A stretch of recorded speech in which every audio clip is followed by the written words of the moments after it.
Welcome everybody. If you are here for the sentiment analysis tutorial, you're in the right place. My name is Fatma Tarlaci. I am a data science fellow at QuantSight, and my colleague. So I'm Dhavide Aruliah. I'm also at QuantSight. I'll be helping Fatma out today. I'm more or less a backup singer. He's the backbone. Let's put it that way. So I've distributed these sticky notes. Oh, okay, there's someone coming in. So the more or less the principle here is, and I'm hoping that. Sorry, I realize when I say this out loud now that I don't. I'm hoping no one's colorblind.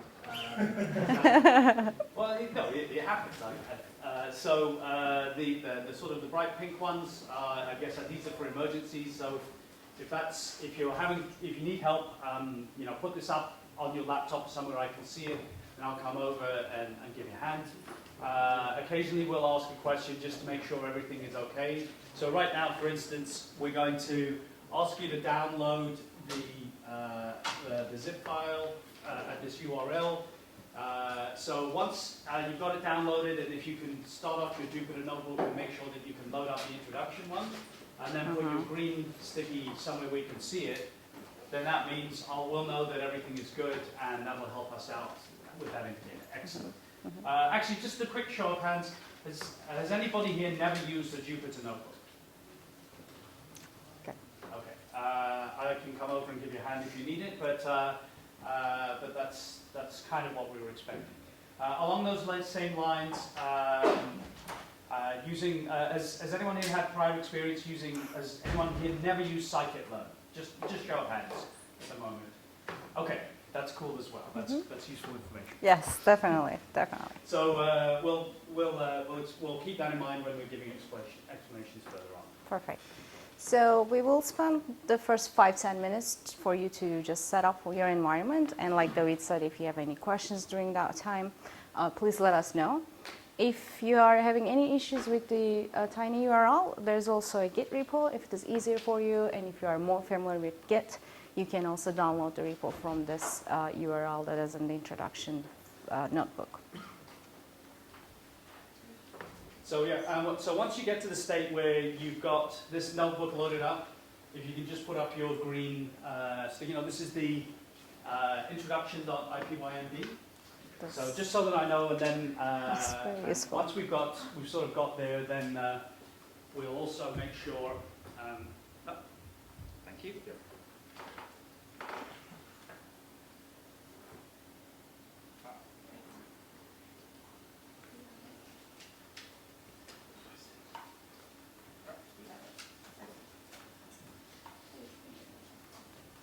Okay, thank you. All right, thank you. And if you guys ask questions, could you repeat the questions? Like if people can know? Yes, of Thank course. you so much. Okay. Right.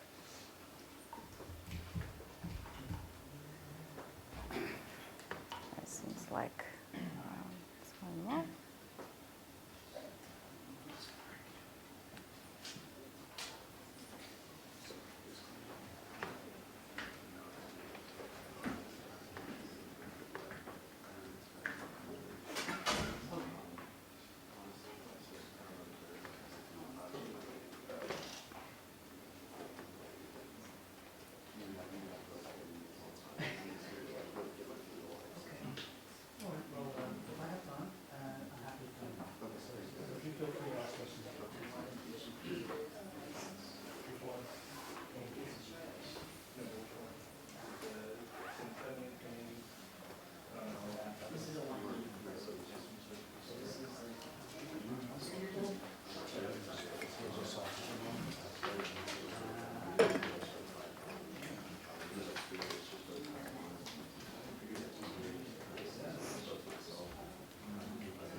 Yes.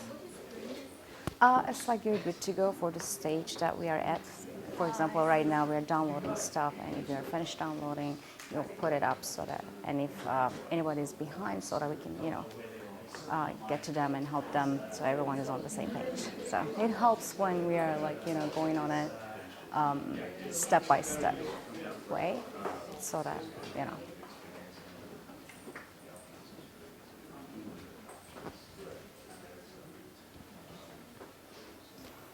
All right, seems like, okay, so I will give a couple of more minutes and then we will.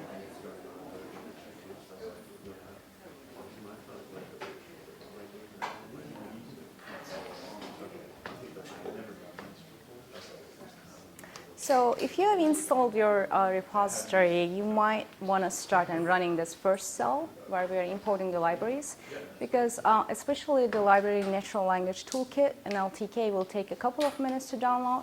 So if you can just go ahead and run this cell to see if you're encountering any issues, please do so. You can also install an LTK in the shell. You can use conda or the pip install. Please let us know if you have any problems with that. If you get an error message and you need some help with doing the installation, put up your pink sticky on your laptop somewhere I can see it, and actually Guy at the back is also very graciously offered to help out as well. So if you know how to do that and you've got it really going, then that's fine. Just leave your green sticky up. And while we are doing that, I think I'll go ahead and start talking a little bit about what sentiment analysis is. Before we go there, how many of you have been familiar or played with it a little bit or know a little bit about NLP, natural language processing, or sentiment analysis? Okay, pretty good. So we did not actually expect a lot of prior knowledge, so we kept it pretty simple. So we are hoping it's going to be easy. Hopefully it's not going to be too easy, but we will be introducing some of the concepts and vocabulary in sentiment analysis. So to start with, what is sentiment analysis? Sentiment analysis is the process of understanding an opinion or a sentence in a given piece of text. And also spoken language, because speech-to-text applications are also very common. It is one of the subfields of natural language processing. And as you can see in this diagram, we have different tasks when we are doing natural language processing, such as machine learning, question answering, machine translation, question answering, sentiment analysis, language modeling, among others. Today, what we're going to focus in sentiment analysis. Most of the time, when you are working with natural language processing, you will have different models for each of these different tasks, but current research is actually trying to come up with models and architectures that can answer and solve the problems for all these tasks at once with the idea of multitasking. So when we are doing sentiment analysis, we usually are trying to do four things. First, we are trying to identify an opinion in a given text to see if we can classify it in a given class, such as positive, negative, or neutral. And you can also have other classes that you can customize and create for your own model, which will be a multi-classification model. What we are then doing is we are trying to extract some features, which is a common practice in other machine learning models and applications as well, which means we are identifying the aspects being commented on in the text, such as the price of a product, color of a product, and different features that a product, if we are doing a product review and trying to get some sentiment from that, like we will be doing today actually. Then we go ahead and classify our sentiment, whether the opinion is in somewhere in between the polarity, like positive, negative, and as I said, you can also make it more sophisticated by saying very positive, very negative, and anything in between. And feel free to stop me if you have any questions as I go over this, because I'm not gonna spend too much time in the conceptual part of it, and so that we can get to application and spend our time in the most useful way. So how does it bring insight to textual data? Assuming that most of you have been doing some work with data science, that's why we are here at PyData. What do we do with sentiment, or what can we do with sentiment analysis when we are using it in our data science work? So honestly, it has a lot of practical applications, and it's gaining a lot of popularity among the data science community. And what we can do with that, these are just some of the main examples that you will encounter in other places when people talk about sentiment analysis. We can look at product reviews, marketing analysis, and customer feedback, which, as you all know, text is being generated online constantly, and it's very time-consuming and requires a lot of effort to understand and make sense of the text. And sentiment analysis is actually providing us a very useful and powerful, if done correctly, tool to get sense of it very quickly. It allows us to make sense of data in ways that enhance the techniques that we are already using in our data science practices. Sentiment analysis is also a classification problem where the classifier tells us if the sentiment is one of the classes that we have been using. But we are not going to go into that part, but sentiment analysis can also be done using deep learning and using deep neural networks where we are not necessarily doing supervised learning. What do we do with this insight that we are gaining through sentiment analysis from data? We can automate things, so we can improve our reaction time or our response time to our customers and clients, and we can enhance our businesses in different ways that I haven't even put up in here. Overall, what we are doing with sentiment analysis, we are transforming some form of unstructured data into a structured form so that we can get some sense of it pretty quickly and then proceed with our next stage. In this picture, you see 3 different classes that are, I will say, very classic and the main classes that are being used in sentiment analysis work and models, but you can change them, you can make it more powerful and sophisticated if you wanted to. I think we already covered why is it valuable. It requires, it brings us it saves us a lot of time, and it gives us the ability to get a sense and insight to data that is valuable to us and to our businesses. Any questions so far? All right. So I'm going to go over some basic terminology. I know some of you are familiar, but for those of you who have never been introduced to these concepts, some of the words and concepts that you will be hearing when you are working with NLP, or more specifically at sentiment analysis, will be stop words, tokenization, lemmatization, stemming, word embeddings, and text classification. I put brief descriptions of each, but we are not going to use all of them today, but we will be looking at some stop words, what they are and how do we use them and why do we need them, why did we classify them like that. Stop words are actually the words that we use in our language, such as articles like the, is, and as such, that do not really add any value to our language and to the text that we are using. You might have hundreds of the in a piece of text, but if you keep them in your text while you are processing and training your model, you might get some results saying, "Oh, this is a very important word because it has been repeated so many times." The idea behind listing out stop words is that we do not want to get some false positives about the importance of words that are being repeated. And as we will see going forward, the NLTK library gives us a very easy way to just pull them out of our data and clean it a little bit more for training. Tokenization is basically putting our text into little segments so that we can use them as features and then extract them from our text. Moving forward, we're not going to use some lemmatization, but I put an example in there. If we are seeing a word that is in the past tense, the lemmatization will allow us to bring it to its present tense so that we know what the word actually is, or our model knows and how to learn it. Stemming is an important one. Stemming reduces a word into its stem or root from the word.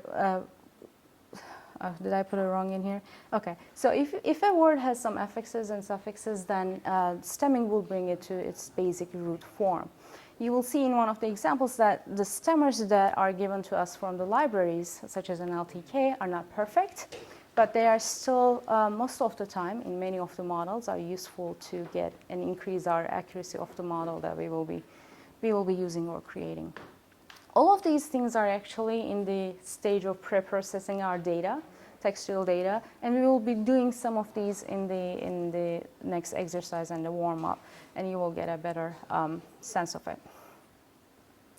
I'm going to skip the engrams and all, and word embeddings is actually an important one because our machines are not able to read the words when we give it a text. It doesn't like us. It doesn't understand what a word is. We need to put it in a form. We need to convert it in a form that it can understand. And the way we do that, we put it in the word vectors.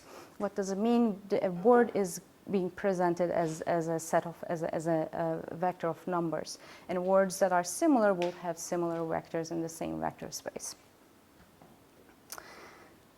So going forward with the open source NLP libraries, if you have no prior experience with doing natural language processing work and practice, there are a lot of open source libraries out there that will allow you to do a lot, and also free data sets, labeled data sets that you can use.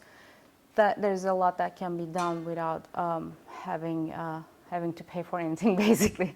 What we will be using mainly today is NLTK, and some of the NLP-specific open source libraries are listed in here, and there are actually many others designed for some nuance and different purposes. Going back to the word embedding, another way of talking about this idea is text representation. What we are going to do, we are going to use a method from the NLTK to do this.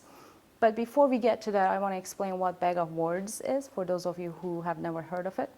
Bag of words is actually a common method for extracting features from text. What it does, it actually takes and counts the presence of a word in a given piece of text and then puts it into vectors, and that becomes our features that we can use later on when we are training. And the one problem with bag of words, though, it does not really count for the position of the word in a sentence, and this may become a problem if you are actually developing the model yourself. But since we are actually using a pre-implemented model today, this is not going to be an issue for us. But going forward, if you want to learn more about it and want to create better models, more sophisticated models, bag of words is probably not the method that you will want to use. There are a few more improved, I will say, not necessarily more sophisticated, but improved methods, such as TF-IDF, and it gives us a better sense because it puts weights in the words and sometimes accounts for the position and the repetition of the word in a given text. Any questions so far? I hope it wasn't too fast or too boring. All right.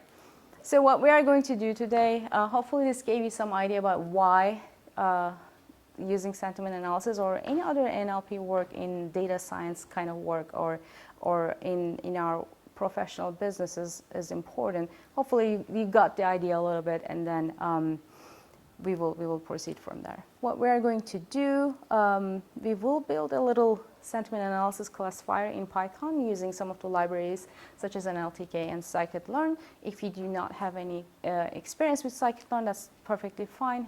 I try to be as explanatory as I could in the exercises, but please ask us if you have any issues about that or if you have any questions about that. Can I jump in? Go ahead. Yeah, so I think the general strategy we're going to use was, I think, and correct me if I got this wrong, so beyond this introduction notebook, there's 3 other notebooks that we'll look at. Mm-hmm. The first one is called Preprocessing Text with NLTK. So that will illustrate some of the ideas Fatma has just explained about bag of words and vectorizers and a lot of these weird kind of notions of changing a string of text with words in it into a vector. And the reason for doing that is that most of the machinery and all the tools in machine learning expect to have matrices and vectors, these mathematical structures for manipulations, for doing numerical calculations. So you somehow have to take something like a review from Amazon or an article from Wikipedia or something of that nature and turn it into a vector that has numbers in certain positions so that all of our machine learning machinery, the tools, the libraries, can do numerical computation with it. So it seems, and as Fatma has said, there are techniques like bag of words or TF-IDF. TF-IDF. And many others, actually. And so don't worry if you don't, Yeah. So the idea today is basically to just get off, to dip our toes in, to learn a little bit of the vocabulary. The key thing is that, people like Fatma have spent many months, years, sort of working with a lot of these tools, and they're learning, and they learn these things, and they're very familiar with it.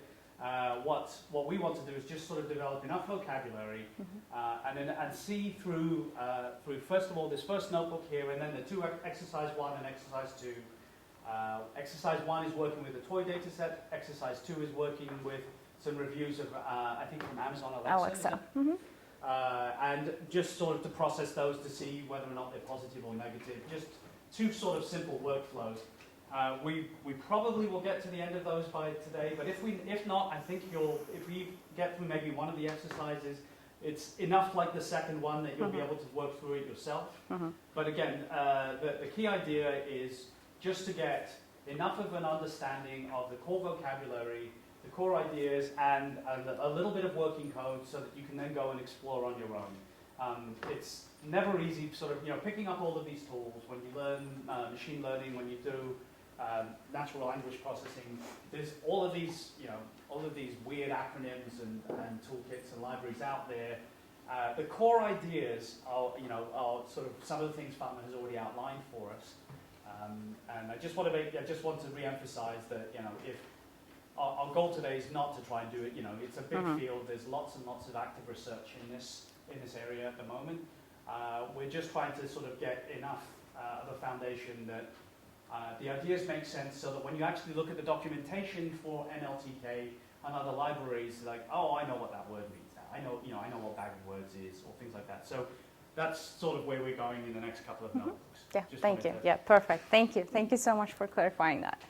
All right, with that, I think we're going to move to our second notebook, which is called, this one, Processing Text with NLTK. You can go ahead and open it.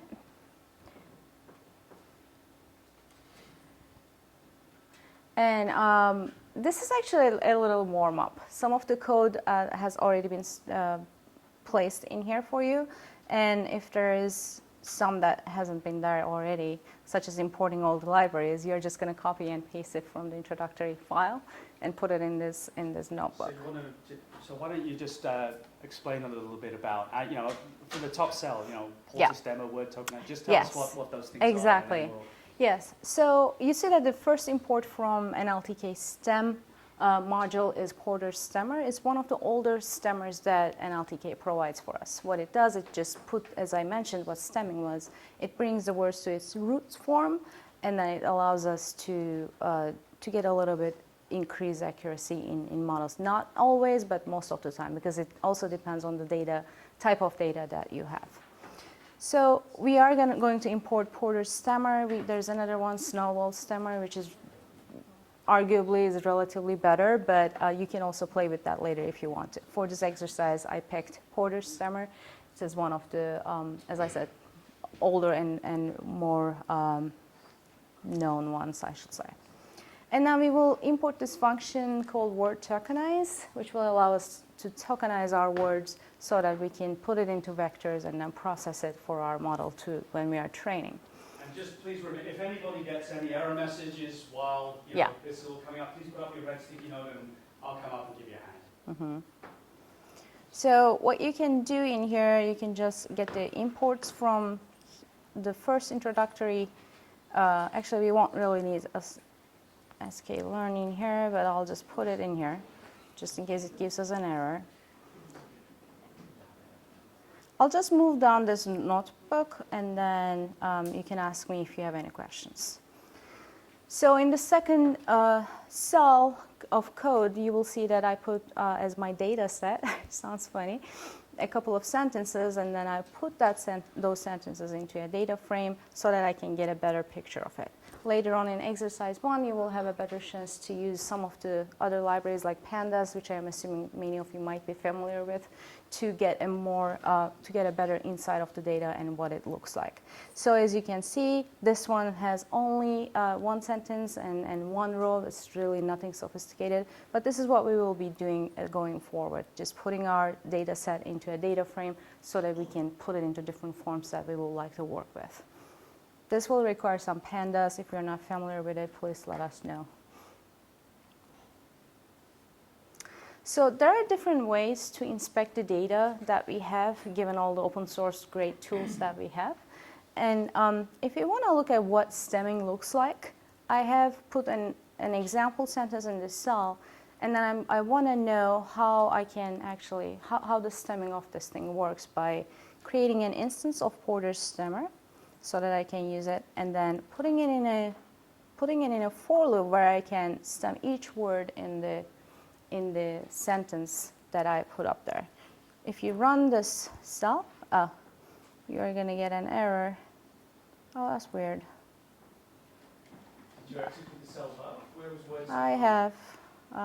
I might have removed this. Okay, so what you're going to do, you're going to, that's weird.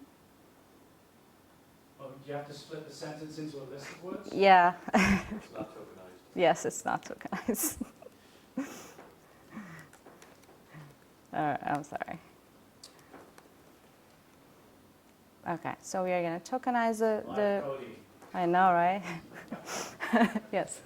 We tokenize the words first so that we can look each word, the sentence first, by looking at each word, and then you will see these weird looking sentences that is supposedly being stemmed. You will see that not all of them are actually stemmed in the dictionary meaning or morphological meaning that will make sense to us. But it's not, Porter's stemmer or any other stemmer for that reason is actually not perfect. But it's still useful most of the time. As I mentioned, you will be getting a better accuracy if you stem your words. As you can see, this one makes sense. Subfields was reduced down to subfield, just removing the plural suffix that is at the end of it. If you're not able to get what Fatma's doing up there, so you feel free to pull Yeah, me over. this is all. I'll come and help. I got a question. Sure. Please. Why is analysis cut off at the end? Yes, I think what happened there is that Porter's stemmer thought it was a plural suffix with the S, and it just removed it. So you will encounter this kind of issues a lot with these kind of stemmers. As I mentioned, they are definitely not perfect, not close to perfect. So trying to find the root of the word Yes. so that there'll be, if there's common forms of like verbs and adjectives and other things that have a common root. Right. Remember, it's a rule-based stemmer. When the algorithm behind Porter's stemmer is very rule-based, and anything that falls outside it sometimes creates this kind of issues. And most of the time, this is trivial when we are training the data. Yeah, you will see these kind of like, words that actually morphologically don't even make sense to us. And same thing happened with the language as well. I'm not sure what rule was applied to the suffix E, the letter E, but it was also cut off. As you can see in the processing, it did a good job, and it just gave us the process, knowing that ing is a suffix and it needs to remove that, bring it to the root. So if we go ahead and demonstrate what tokenizing looks like, we have a sentence, which is grammatically correct, doesn't have to be to tokenize it. Did you have a question? Okay. And we have a sentence, and we will tokenize it by using this word tokenize function from NLTK.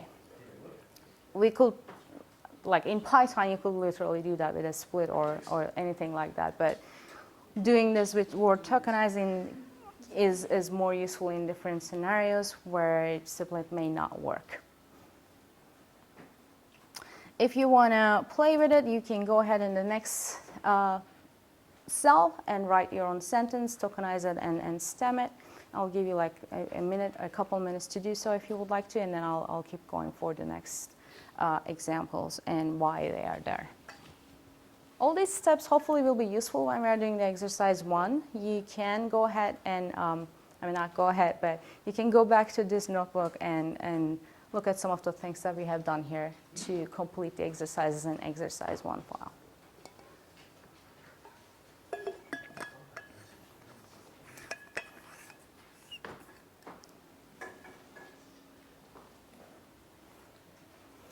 So we have covered stemming and tokenizing so far, which is useful.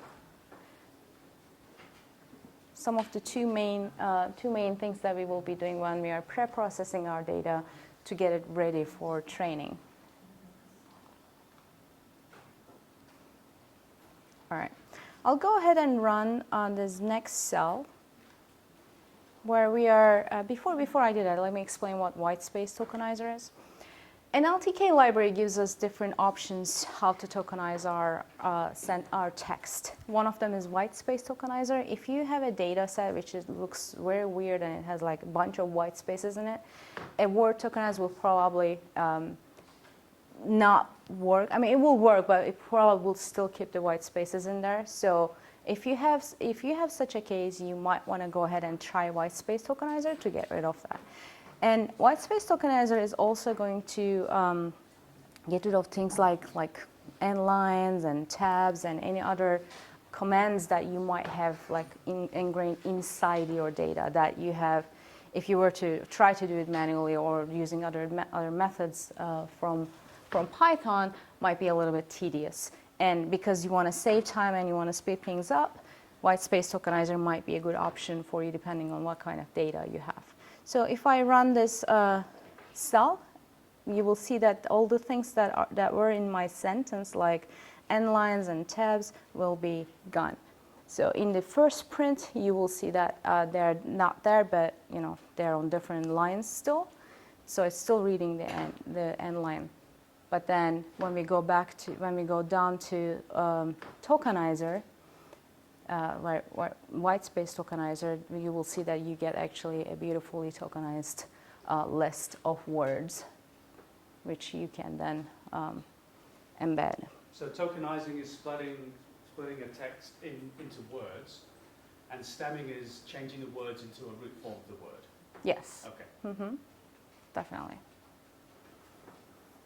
If you want to play with it, you can go ahead and do so in here. But I'll keep going with the regular expression tokenizer. Some of you may not know what regex is. Regex is actually trying to find a...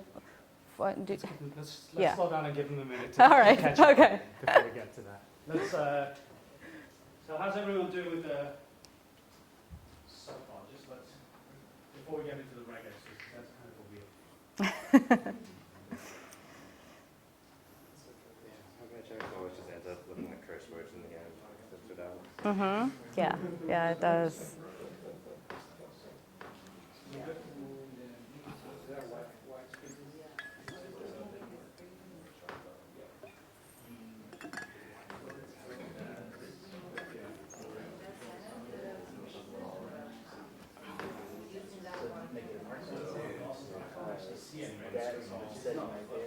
Okay. Going pretty fast. Is it? We can afford to slow down. All right. Okay. Yeah, we have an hour. Good. What time do we have to? We finish at 11:45. 11:45? We've got a lot of time. Okay. Good. So we can slow down. All right. Yeah, I was like worried. Probably exercises will take more time. So how is it going so far? Does it make sense? Is it too easy? Is it like, okay, I'm getting it? Or it's like, I don't know what's going on? I think the beautiful thing is everyone has the running on their machines. I know. I was nervous about that, right? Like the number of times he and I can confirm. Yeah. The number of times I've gone and done training, and it's just getting things to actually install and have the libraries on people's machines has been so painful. Yeah, So I'm absolutely gobsmacked that. Yeah, I was worried about an LTK too because sometimes it takes a while. And people had to download things, and it still works. It is surprising. I mean, I don't know. Peter was talking about this with Anaconda a few minutes ago, right? When he was. It is not that long ago that just having things working on your machine was incredibly painful. And so it's amazing to me that just in the span of a few years, it has become like, oh no, here, just download Anaconda and everything works. Like this is, so So we budgeted more time for that. So that's great. Well, they probably have an account on their machines like that. You didn't kill the network doing that, either. That's the other thing. Okay.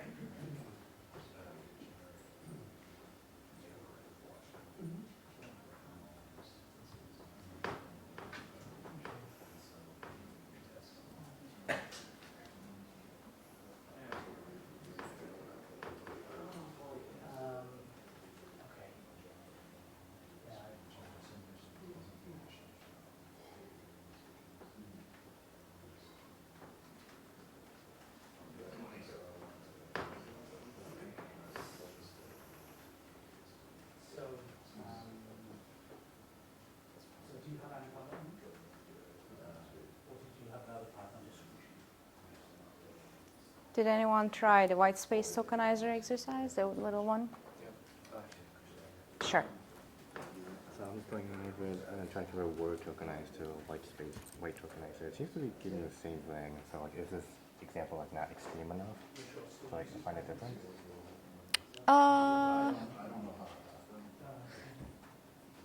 Oh, I see. So, but if you can see here, like when you print the first, I'm assuming this first printout is from this one, this line. Yeah. So you still have the spaces, right? You haven't done anything with them. Right. But when you come to after the tokenizer, you don't have them. It looks like this for you right now in the vector, but when we are putting the vectors I'm sorry, putting these lists in the word vectors where it is represented as a number, it will count those white spaces as if it's something there, and it will put like I don't know, a number in there to represent it, because it will count it, like, because white space is counted as a character in coding. But actually, it's doing what it is supposed to be doing right now, and it's getting rid of the white space, even if you're not like seeing it as such, because we have already went that process and tokenized where it's already has taken care of it on the back end. Okay, so Does it make sense? Just because Yeah. I'm printing it, but how it's represented, it'll Yeah. find a difference. Does it make sense? Yeah. Okay. Sure. For word tokenizer, you can just pass a sentence in there directly. But for white space and regex tokenizer, you have to create an instance. You can't just Yes, pass a because sentence. word tokenizer is just a function, a method that an LTK provides us, but white space tokenizer is actually a class. So it comes with some other methods inside it that takes care of all these white spaces and tabs and lines and all that. That's why we need to create an instance of it.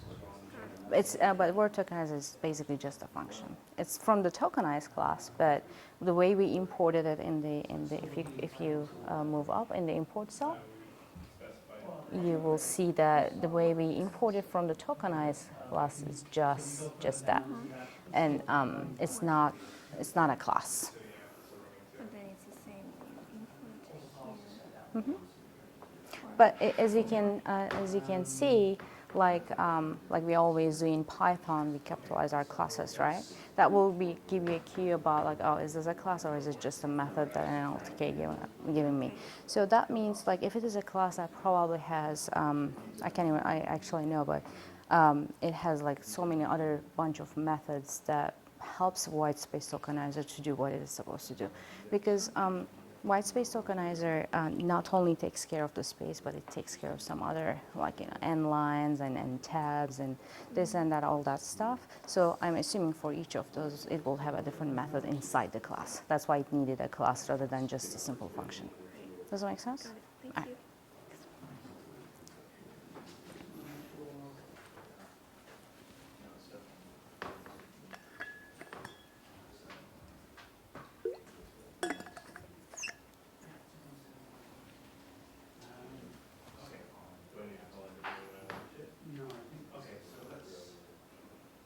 Well, I actually forgot a P in here.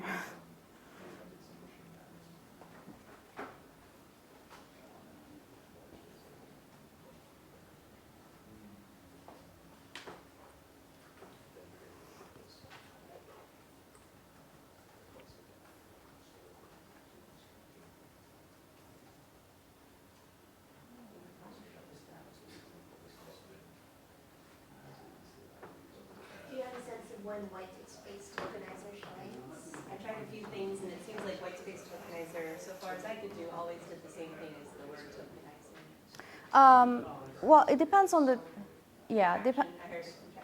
yeah, that, and also it depends on the data set you are working with. If it has a lot of issues, like, things that it can take care of, it will really be helpful. If you just skim your data set, like working in a different setting, then you will see, do I really need this one or the other one? Or you can try both and then see which one has a better output. But there are places and scenarios that white space tokenizer is actually more helpful than the regular word tokenizer or the regex one. But yeah, all right. Yeah, okay, so it's using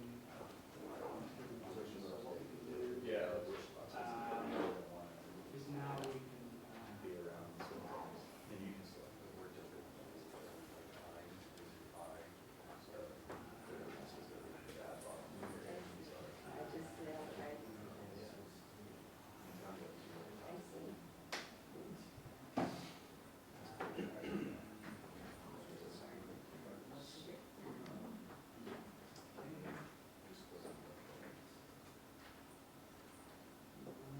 All right, I'm going to give you a couple of more minutes and then we will keep going so that we can start with the next exercise.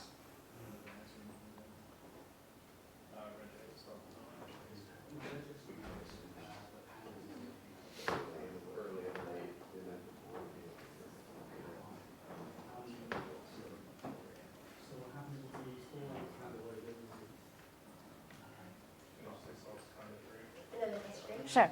Do you ever use, in the field, do people combine like an actual dictionary in the language in addition to after the tokenizer? Or do you to just kind of eliminate the language without the E and those times when the tokenizer just clearly does something wrong? I think in practice it has been done and used to see if it will be helpful at all. But I don't think I have used it by myself. I mean, I don't. NLTK is a relatively older libraries it's still very widely used, but it's one of the first ones that has been out there. And it's mostly used when we are doing sentiment analysis or different NLP tasks in the... Mostly used in sentiment analysis?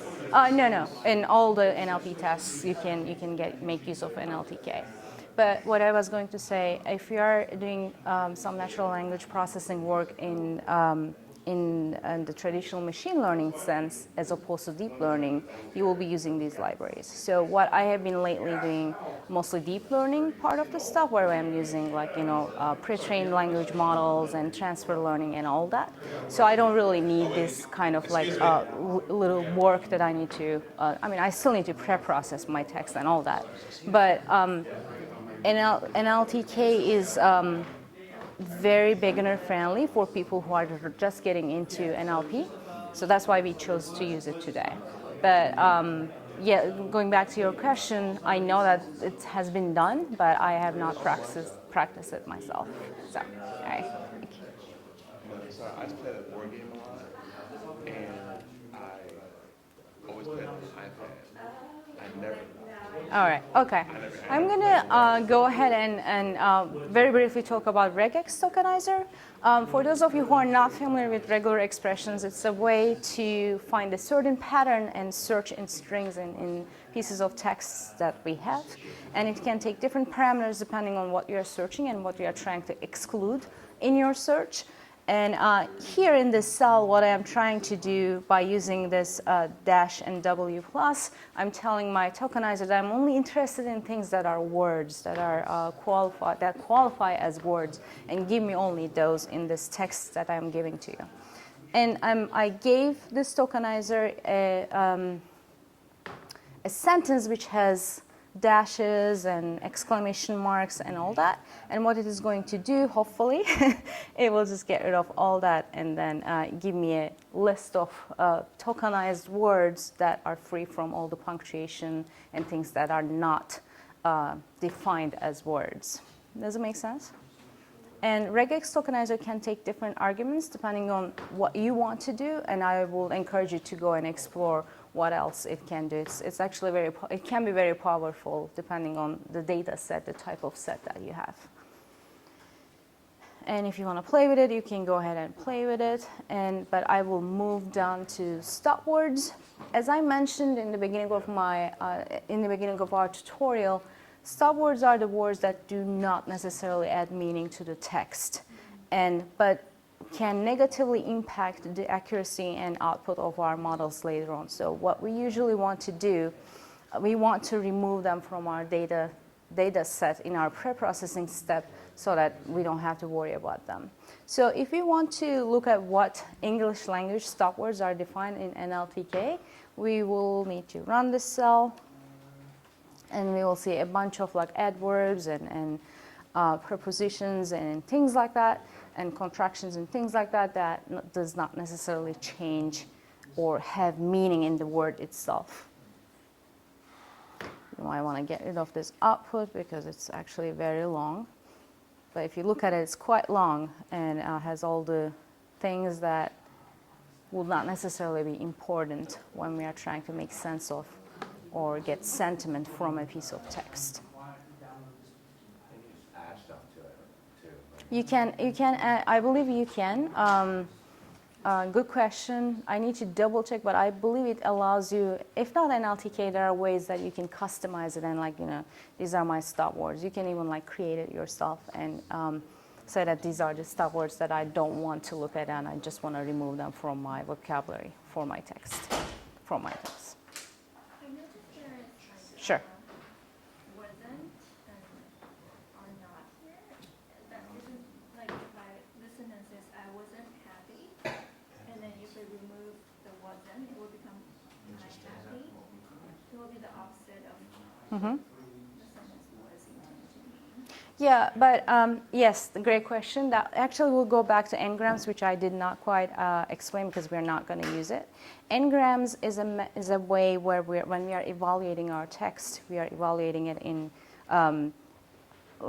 n is standing for the number of words that we want to evaluate at once. For example, if n is 2, it will be a bigram where we are evaluating wasn't happy together, and as opposed to happy.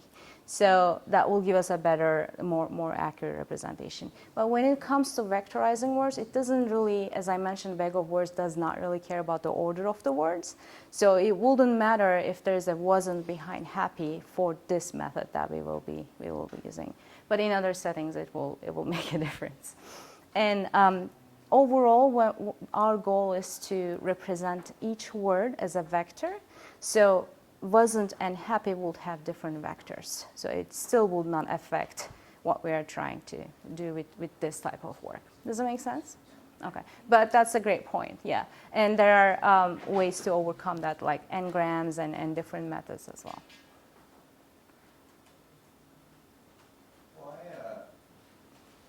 What is might and apostrophe T in the stop words? I'm sorry, which one? Go down to the end section, Uh-huh. and then you'll see you have to scroll up a little bit. Which one? What was the word?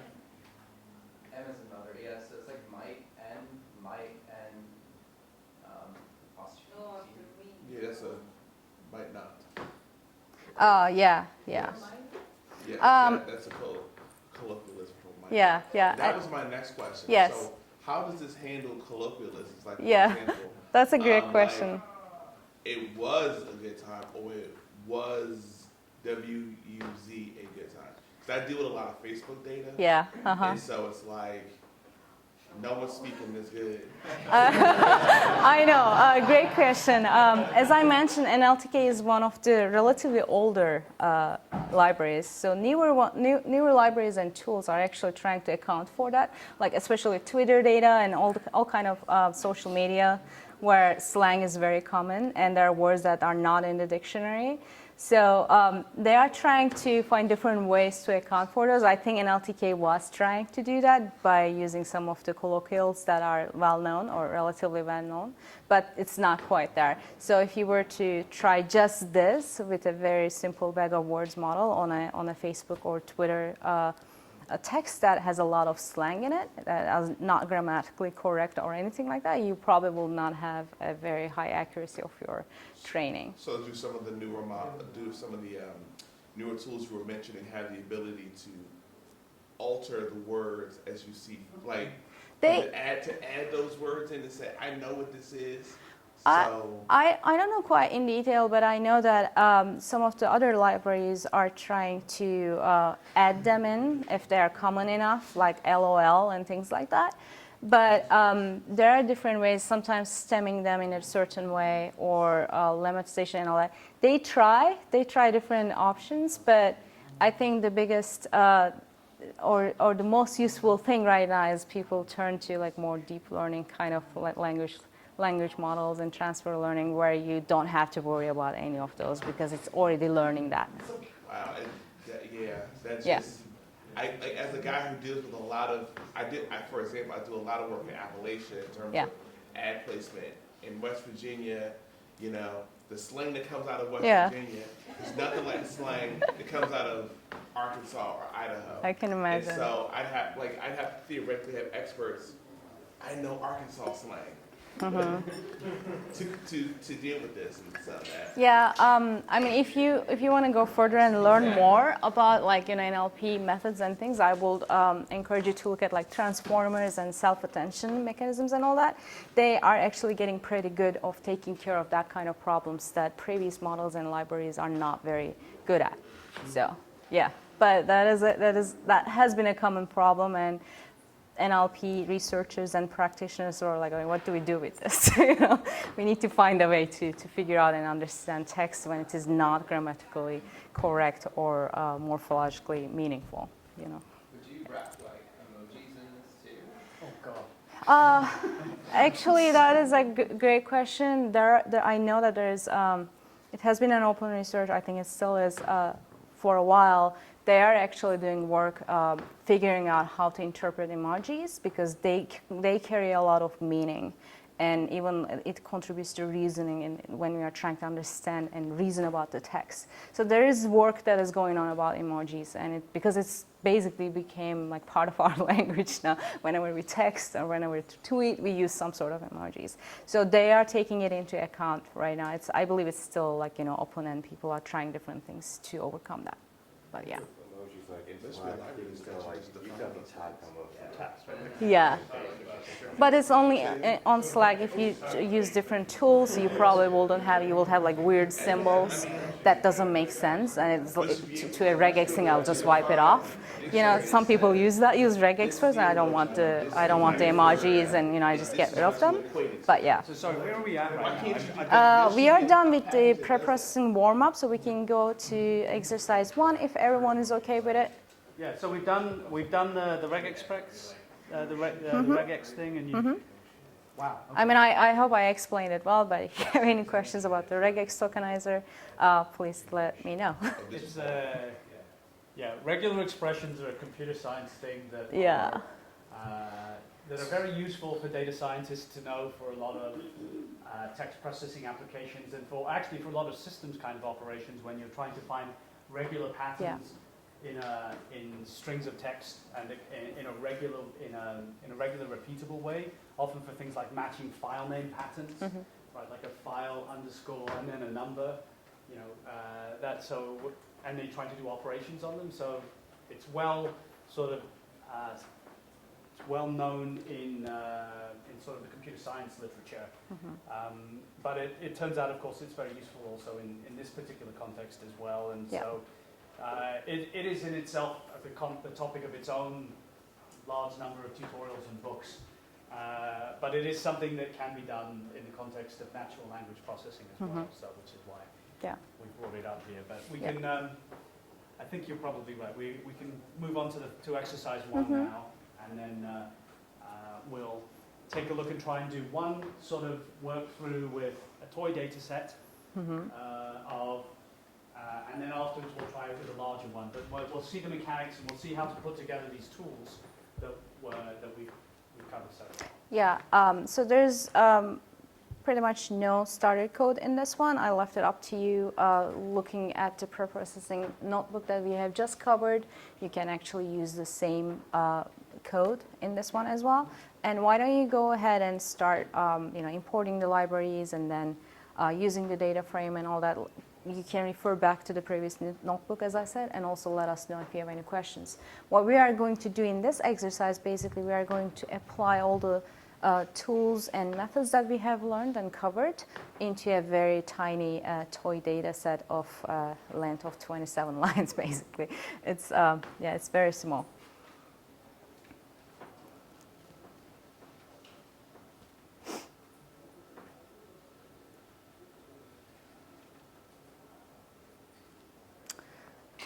So you will see in this for loop that I provided, part of it for you is I am assuming that the data set is already put into a data frame, which you will be doing in the first cell. And then I'm only interested in the column, which is called verified reviews. And you can, if you want to, and if you are familiar with pandas, you can also do some inspection in the data set as well. Or you can just open the file and see how it looks like, what columns are there. But just to make it clear, verified reviews is the column where it has the text of the review of the products that the data set has, and that's what we're interested in. And that's what we will be cleaning up and pre-processing in. Can you put up a preview of the data set on the... So this is a TSV file.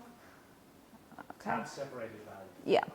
So you will see that we have a few columns in here, and this is the one we will be working on where we have the text, and variation is the name of the product that the review was on. As you can see, this data set does not really differentiate between different products, but it has a rating for each, and it has the features like the color of it, what it is called, and all that in a different column. And then we have the reviews. If I can open this up. I have included, I believe, some inspect model in the solutions for the second exercise, or it might be even in this one, where you can see how you can actually go into this data set without having to open the file and looking into it using some pandas methods.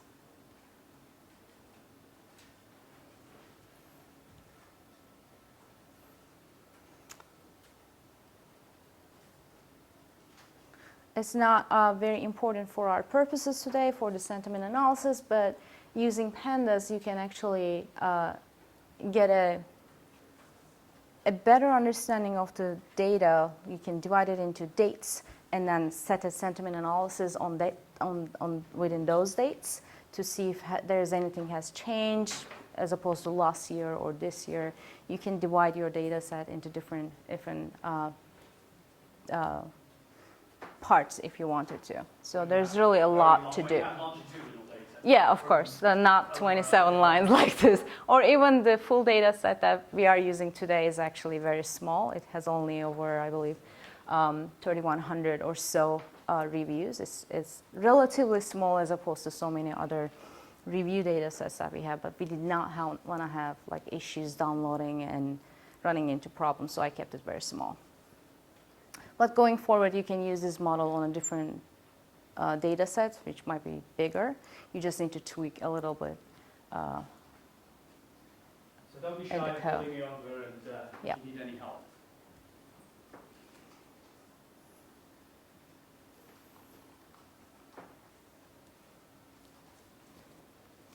The solutions are there. If you're absolutely stuck, you can look at it, but I encourage you not to if you really want to understand what's going on in here. But we provided the solutions to you as well that you can inspect later if things are not clear.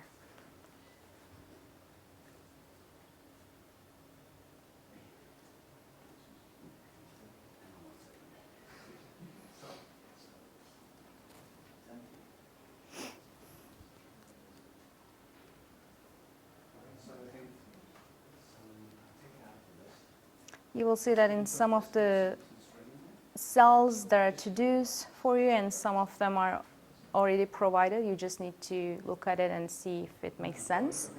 But if you have any questions, please let us know.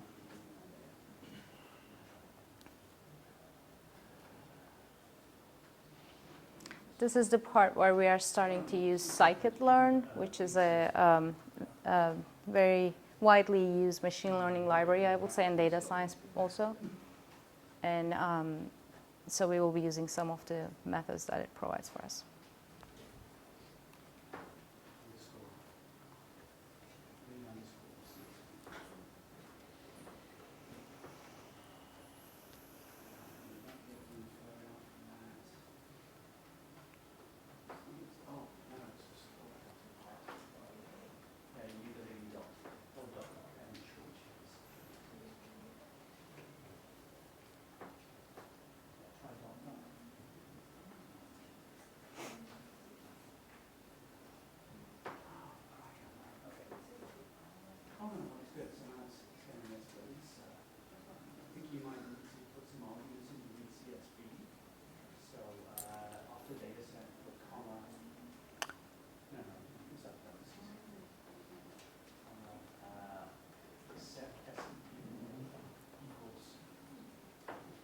Tab.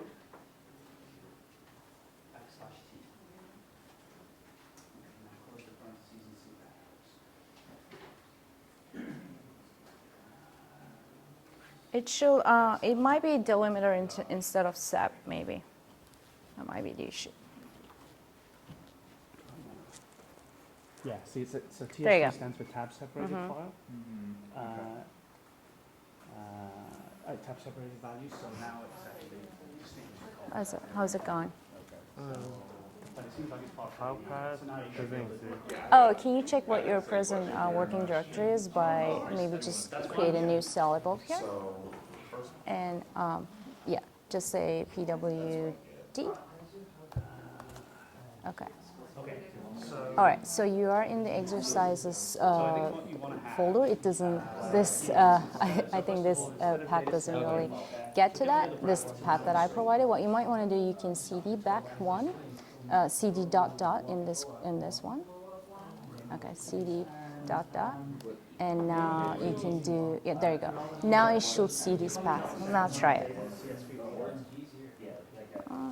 Let's see.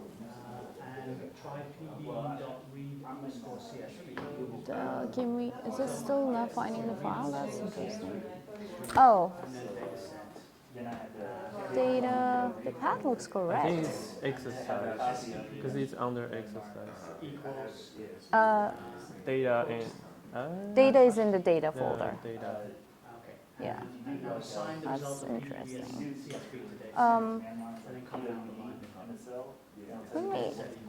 That looks correct to me. Can you actually assign that data frame to the data set? So it worked for me when I added an additional dot in front of. Oh yeah, that might be it too. Yeah, I'm sorry. Try that. Try that. That one? No, add two dots. Yeah. Use that. Data set. Okay, now try. Yeah. I think it's data set of that. So it's data set bracket Oh. and of 0. Yeah. I'm not sure if that might work. Can you I just directly place it like this. let me see how it is. Is it?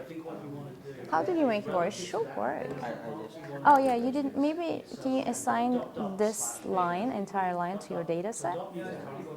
Like hit it. Actually, you need to reassign. You reassign it. So that's the list, right?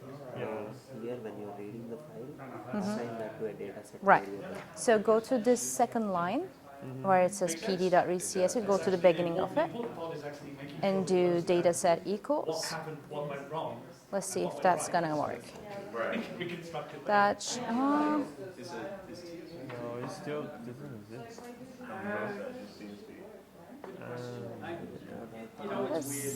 that is very interesting. And your present working directory is correct.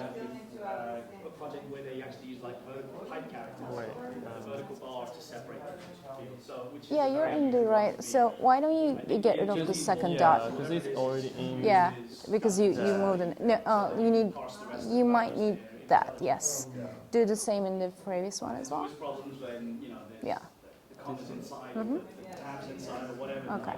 Now try it and see if it's I that. use different one. Okay. The F is for it. Oh God. Okay. Put the dots, the initial dots in there, just one, and the same above. Oh, it works. Oh, there you go. Okay. Now you can look into it. Yay. How's everyone doing? Where are we at? Still not finding. Okay. It's very weird. The path should work.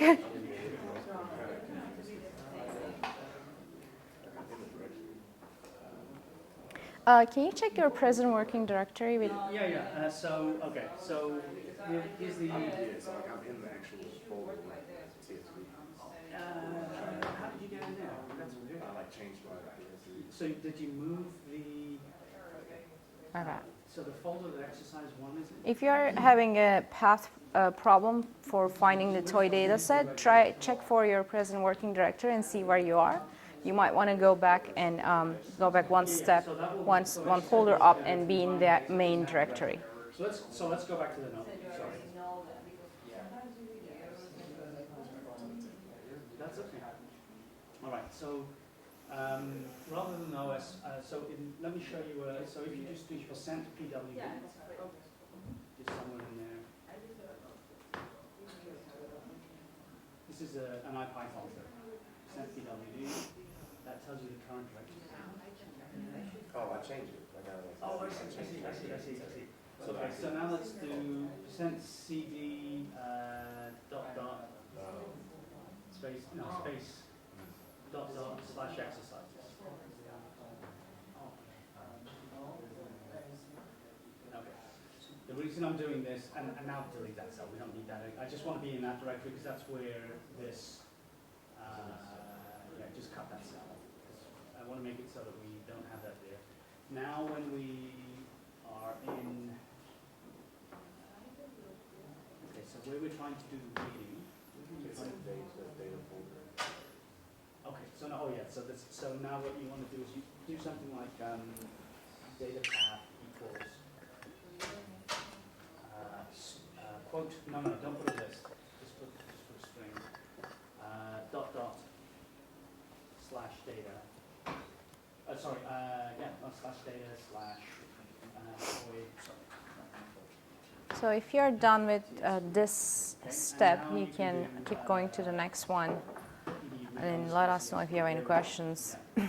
If we don't finish exercise 2 by the end of the tutorial, you will see that a lot of the steps are the same or very similar, and you can actually complete it. If you get the exercise 1 working, you will not have any issues completing the second one, hopefully. It has only a couple more steps where we are actually evaluating the model. All set. No, I'm glad to be useful. You are, of course. So what was the issue? Oh, I just was having trouble using it. Okay. Paths.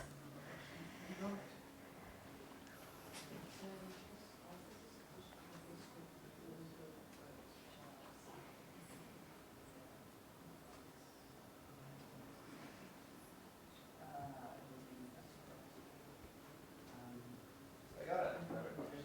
Sure. Do you like quantify how emotionally valuable some of the stop words are, or have you like set them all at like 0?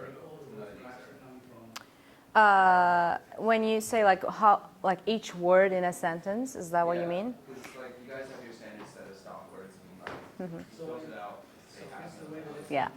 In this exercise that we are doing here, we do not do much of that, especially as I mentioned with bag of words. It's a very simplistic way of vectorizing and feature extraction. It's just telling us this word occurs this many times in this text. So it doesn't really tell us much. It doesn't even care about the position of the word that it takes place in the sentence. But there are other ways where we actually, it's still useful. It's not like completely useless, but it still can tell us if a sentiment in a sentence is positive or negative. And actually, I think I provided an example in the second exercise where you will see that it's actually picking up that, you know, if when somebody says, I love my Alexa, it's actually a very positive thing. It doesn't care where the love is or if there is no, it's able to see that there's no like, I don't love this in front of it, or there's no negation in the sentence. It actually accounts for it. But we do not necessarily, in this example, we do not necessarily look into the meaning and the value of it. The other method, which we mentioned, TF-IDF, is doing a better job doing that. It gives more weight to the words and vocabulary that it thinks more important and meaningful and valuable for the entire text and the entire corpus that we have. But there are, as I mentioned, we wanted to keep this exercise beginner friendly, so we did not really want to investigate that as much. But there are definitely certain ways that we can get a better sense of what word is meaningful or more valuable to this sentence, which one adds more meaning to the overall meaning or output of the sentence and all that. But great question. So one point, so where is that? So I think if you scroll up a cell is where we're accumulating, yes, this corpus. So if we look at these instructions, I just had a question there that was a good question. So we start off, we're using a list to represent, an empty list to start off to represent the corpus in the first line. Yes. And then we construct this loop where we use the porter stemmer to add words if it's not in the stop words list, and then appending it to the corpus. So the question that was posed was, if you have the same word or repeated in the text, that means your corpus will have repetitions. Yes, in it. yes, and we want that. Oh, we want that. We want that because a bag of words later on when we go to the next cell is going to tell us this word has been repeated 5 or 10 times as opposed to 1 or 2. So that means it accounts for it, and it means this is going to be one of my max features when we are doing the feature extraction. It's going to tell us that is one of the words that has been repeated more times than the other one, so it might be more meaningful. So the relative rates of repetition add weights to the meaning of the word in that context. So that answers, so we do want that then. Yes, we do, definitely. Thank you for clarifying. You're welcome. Yeah, it might be a little bit like not so clear, and there are a lot of assumptions in these functions that we are just calling as mostly as black box. But there's enough reasoning went behind it when they were designing these algorithms to create these methods. So, yeah.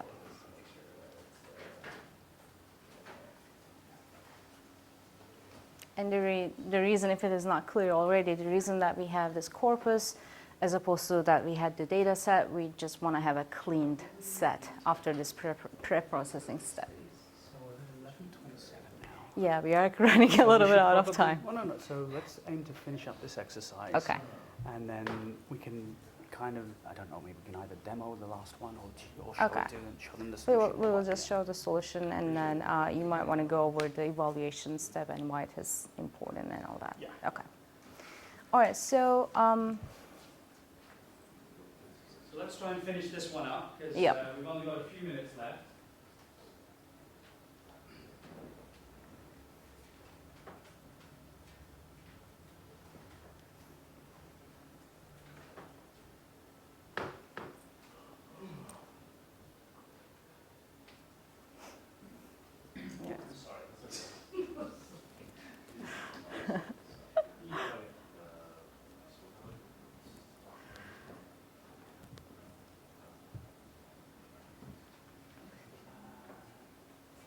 Okay, so the print statement is the one that you want, is that your question? Right,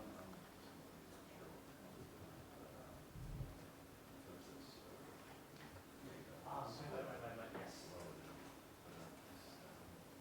Right, so then, right, so, How is everyone doing? So, stop words is basically some kind of list type of thing. So if you want to do,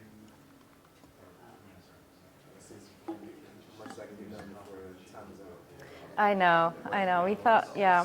I'd rather like get it wrong and then see how to do it the right way than like not change it. Yeah. But you will see that even if we don't have time, which probably we won't for the second exercise, it's very similar. It just goes a couple more steps further to actually evaluate the model to see how accurate it is. And I try to make it as self-contained as possible, so you can actually go home and do it and then run it and then compare it with the solution if you wanted to. So hopefully. Yeah, so we'll try to do more predictive stuff. So, you know. That's what this is about. It's kind of funny, like all this machine learning. That's just changes in this kind of structure. And all They that didn't stuff. call them governments. I mean, Either way, you know, they got the same was true. it's a logic and comprehension. I collected 300 individual care provider centers across the country, which hospitals, tiny village clinics.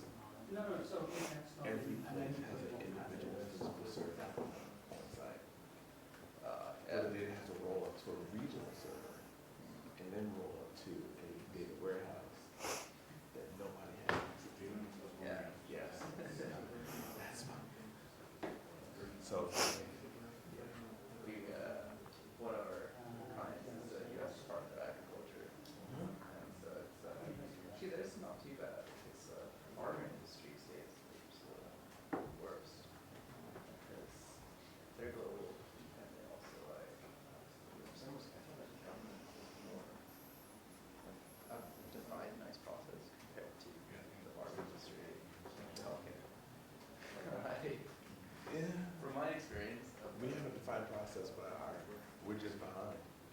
yeah. We're very behind. I mean, the stuff they're doing, our man is like, we just got Power BI. Oh, Just got Power BI. Like, oh my God, you created graph. Whoa.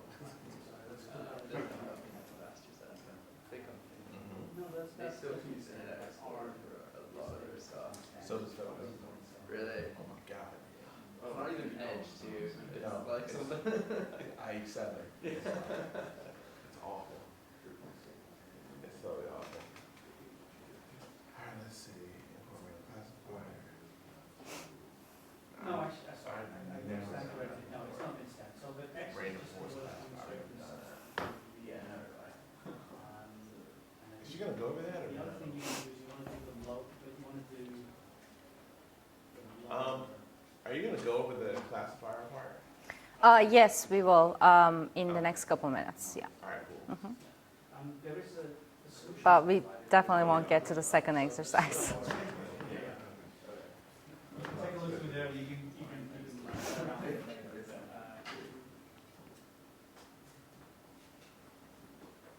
So where are we at now? Some people are still in this stage, but I think we might want to go ahead and talk about vectorizing and then fit transform and more like scikit-learn type of work. So, all right. So as I mentioned earlier about the bag of words model and word embeddings and how we put words in a way that the models and the computer can understand as vectors of numbers, this is where we are going to do that in this cell where we are importing count vectorizer from scikit-learn library. And what count vectorizer is going to do is actually basically is going to take our tokenized and preprocessed and cleaned up data, and it will vectorize it. Each word is going to have their own vector in the same vector space, and the words that are similar will have similar vectors. So if I run this, it's not going to work because the previous stage is not completed. But do you want to talk about the fit and transform method from scikit-learn a little bit? There's so scikit-learn is a library for doing machine learning, but that has a very standard interface that has been made so that and it encourages experimentation with different kind of algorithms. So there's two sort of dominant classes in there that are used to make sort of Python objects. One is called estimators, and another one is called transformers. So the transformers have So it seems a little bit strange for this particular way of doing things. So what you'll often do is you'll import a transformer class like count vectorizer. You'll instantiate it with maybe a few keyword arguments. So here we're creating an object of count vectorizer from the class count vectorizer with max features 100, and we're assigning that to the identifier. We're binding that to the identifier vectorizer. So once that object is instantiated, actually let me do a little bit of, let's see if this will work on a Mac. I don't remember how to do this. Explain that max features keyword. The max features argument is actually, it's a number that you can, not necessarily arbitrarily, but depending on the size of your data set, you want to pick that many number of words that are most repeated in your data set. You will see that in the second example, that number will be, I believe I put like 1,500 or 1,000 or something like that. Because it's a very small data set, I kept that number very small. You kind of decide how many words you want to pick as the most common. And that will store those words in the vector, and it will just say, okay, these are the most repeated ones. They should have more importance to the overall sentiment that we are trying to, those are going to be your features basically. This, like, each word is going to be like extracted as a feature for your model to work with. Could you get like a very hefty consequence then if you pick the wrong number? It depends. You like when you are, I guess, like tuning and changing your parameters, you might want to play with different numbers to see if it does anything in your accuracy when you actually run the model. And but there's really not like a one magic number that you will put. You kind of like find like a good ratio between the size of your data set and how many words you think are mostly repeated. So you're right though, it does. Yeah. So one thing it reflects is the size of your vocabulary. Yeah. So if you've got a bunch of reviews and you're thinking if you use max words is 100, then that means the 100 most common words are going to be extracted from the reviews, and everything else is going to be thrown away. If you use 10,000, which is probably a more reasonable number that reflects if the reviews are written in English, the potential vocabulary of the English language that people can draw words from. And what will happen is those will get transformed into vectors in which each position in the vectors are going to be 0 or some positive value depending on the number of counts of how that is, how many times that word has occurred in the review. And each position in the vector corresponds to a different word, right? So the first column might correspond to the word, but it won't be the, because that will be removed with stop words, but it might be albatross. And the next one might be, sandwich. I'm not going to do it alphabetically, and so forth. But the number that goes in each position is going to correspond to the number of times that word was observed in this particular string of text. And that's what the count vectorizer is doing. It's changing that sentence, that string of text, into a numerical vector that's in principle high dimensional. The number of dimensions is going to be given by that number. And that count vectorizer transformation is now instantiated. And then what we have to do is we have to fit it to the data that we have, which is our corpus, and use that to transform the corpus as well. Is it transforming the corpus? Yeah, to an array. And it transforms that to an array, and that will be basically the input that we have for our training problem. So and the output that we have is what is the corresponding positive or negative reviews, right? Right. So we can. It's not going to run because we did previous steps. We can go to the solution file if you want. It should have all the exercise solution 1. Yeah. And it should run, and you might need to run the whole thing, but it should have everything done. I mean, thinking the limited time we have left, we'll do this one, but then and then we'll show you the second one. Let me. Yeah, you will see that the second one is more complete in terms of we have some model evaluation and we have some other details. But in the first one, we just wanted to get you like practice with some of the things that you will be doing when you are working with the full data set, which we have Amazon Alexa set that we provided. Okay, so this is. It's the directory thing. parts of it. All right, it's the directory thing. Let me see where I am. Oh yeah. Oops.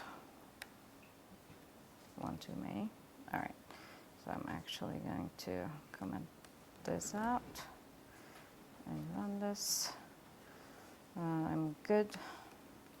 Okay, it should work now. All right, it should work now. All right.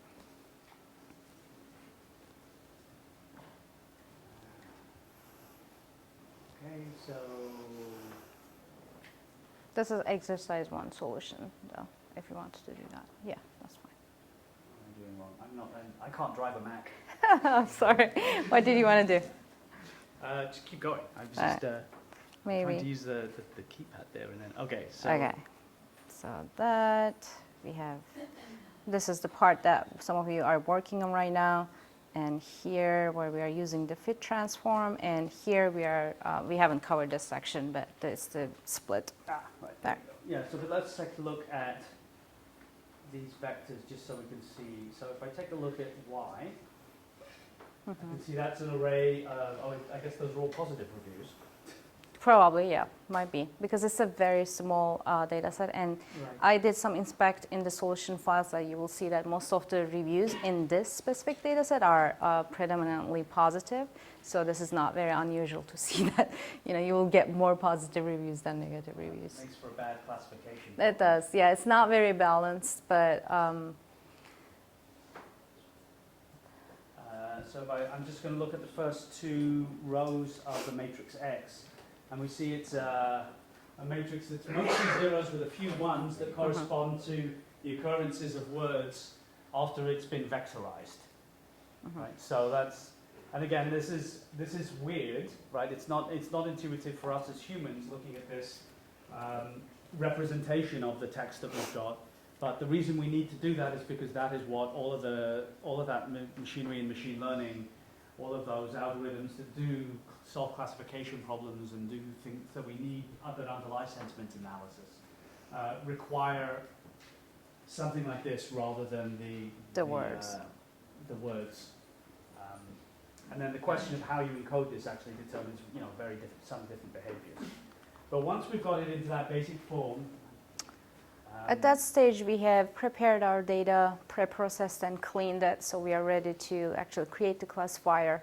And as one more step, after we split it, we can actually start training it. So I'm sorry, we don't have very much time left, Yeah. so I'll just quickly run through this.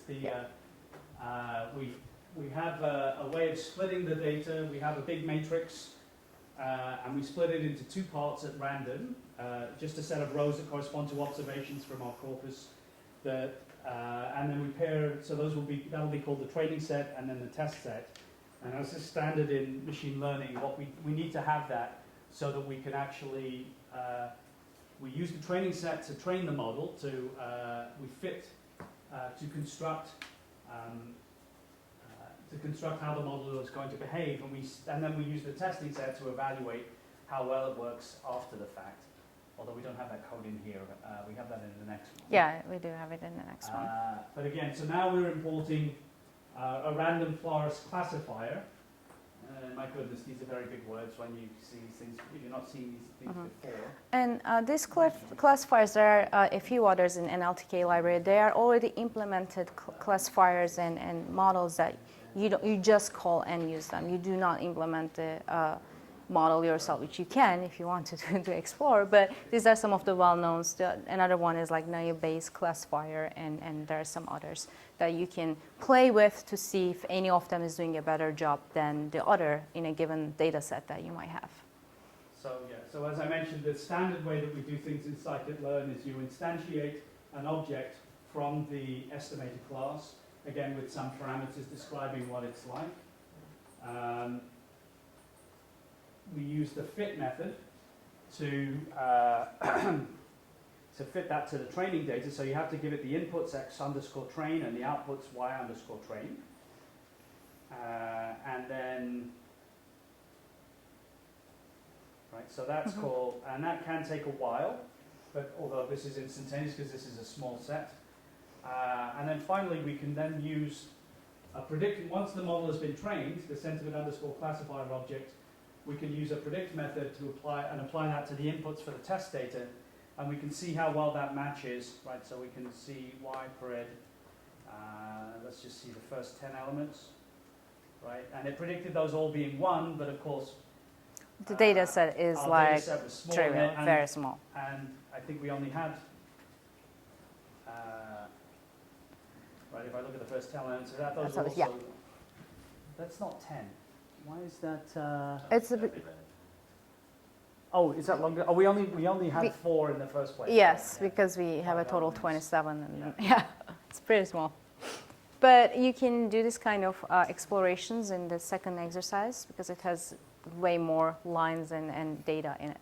Okay, we got to clear out because the other people are coming Oops, okay. Oh, in. We got to okay. let them get the. Sorry that we didn't have the time to go to the second exercise, but I hope it's self-contained and everything is in there.